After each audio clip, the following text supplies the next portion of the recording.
প্রতিদিনের মতো আজকেও সকালটা শুরু করি গরম জলে লেবু সাথে আমন্ড আর ব্রেকফাস্ট দিয়ে। লাঞ্চে বানিয়েছি ভাত, তার সাথে একটা মিক্স ভেজ আর মাছের তরকারি, সাথে স্যালাড আর লেবু তো রয়েছে। স্নান কমপ্লিট করে খাওয়া দাওয়াও কমপ্লিট করে ফেলেছি। তো এখন যেটা করব সেটা হচ্ছে যে আগের দিন যে সুইস বিউটির আই সিরাম প্যাচটা কিনেছিলাম সেটা এখন আমি দুটো চোখে লাগাবো। এই রেজাল্টটা কেমন পাই সেটাই দেখার। এই মুহূর্তে রয়েছে এরকম,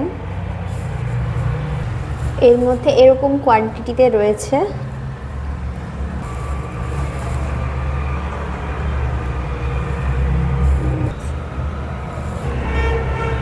তো এটা আপাতত এরকমই থাক।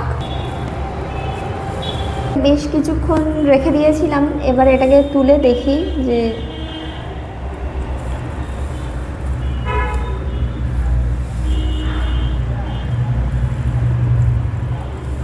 বাট গ্লোটা খুব একটা খারাপ লাগছে না। তোমাদের কি মনে হয় সেটা কিন্তু আমাকে জানিও।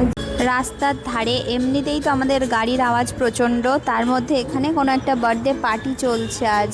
আমাদের আজকের রান্নি যে হচ্ছে ডিম কারির স্পেশালিস্ট, আমি খেয়ে জানাবো রান্নাটা কেমন হয়েছে, ঠিক আছে? ওদিকে গান হচ্ছে, এদিকে নাচতে নাচতে রান্না হচ্ছে।